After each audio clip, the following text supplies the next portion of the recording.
Imezita Jeffrey. Waramezeza kabisa. Jamani warabuze byatari kabisa. Umva. Nizere yuko none urambereza amafaranga yanjye. Rero nta mico mugira. Umuntu aragusuhuza. Nizere ko uramaye amafaranga yanjye. Yego ayo mafaranga ndayibutse ariko si ngombwa ngo uhite unyishyuza amafaranga. Ariko si mwajye mukura wane. Nje Jeffrey Imana ndavuna. Ndavuna none ndabura mbaye urubingo. Ingo. Niba ari amafaranga humura ndayaguha. Ubona uravuga utazi amafaranga ngingire yowe. Wowe uranzi wowe. Hesha. Umva.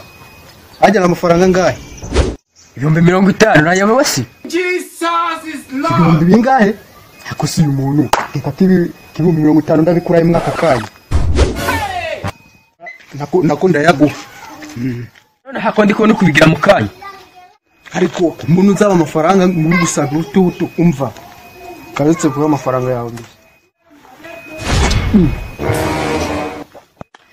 None se n'imifuka isigaye yarabaye nk'ingoko amafaranga ko nari nyafite burayagiye kwebe ariko ntanasizemo rwose urabona mbaye gitifu ariko si mwana ko mbona nawe uri kundenganya no si ko nigeze nzuka nza amafaranga nk'umuntu ugiye gupfa nunaha ukeka ko amafaranga nayataye ngewe umuntu ngana nanjye uko nanata amafaranga cyangwa wamenya ko nayasize ibindi ukabireka uzi nikindi Imikaka y'imvura yize retse ngwere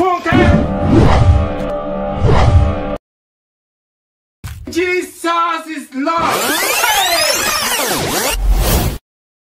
Iyo mufata no kuzimu ndi bari kuzakubona